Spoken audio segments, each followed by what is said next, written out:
అన్నిటికన్నా ముఖ్యంగా నాకు తెలిసిన విషయం, కొంతమంది మా జిల్లా నాయకులు బీఆర్ఎస్ తోని పొత్తు పెట్టుకుంటున్నట్టు నిన్న సాక్షి పేపర్లో వచ్చింది. కనుక ఇది మేము తీవ్రంగా ఖండిస్తా ఉన్నాం.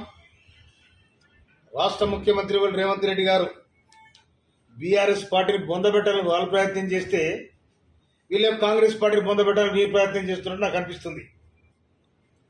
అందుకోసమనే ఈ అపవిత్రమైన పొత్తును విరమించుకోవాలని నేను డిమాండ్ చేస్తా ఉన్నాను. నేను ముఖ్యంగా గౌరవ బీర్లైల ఎమ్మెల్యే శాసనసభ్యులు, ప్రభుత్వ విప్పు, వారి నియోజకవర్గంలో 130 ఓట్లుంటాయి. దాదాపుగా మెజారిటీ ఓట్లు మీకే ఉన్నాయి, గెలుపు ఓటములు మీ చేతిలో ఉన్నాయి. కనుక దీనికి పూర్తి బాధ్యత ఆలయ నియోజకవర్గం వహించాల్సి వస్తుందని కూడా నేను మనం చేస్తా ఉన్నాను. అదేవిధంగా ఈ డిసిసి అధ్యక్షుడు కానీ, చైర్మన్ కానీ మీకు బంధుత్వం ఉండి ఇళ్ళలో తీసుకుపోండి, మందు పోయండి, అన్నం పెట్టండి, బిర్యానీ పెట్టండి, నాకు అభ్యంతరం లేదు. కానీ పార్టీ పరంగా అక్రమంగా పొత్తులు పెట్టుకొని, బంధుత్వాన్ని పెట్టుకొని బీఆర్ఎస్ పార్టీకి మీరు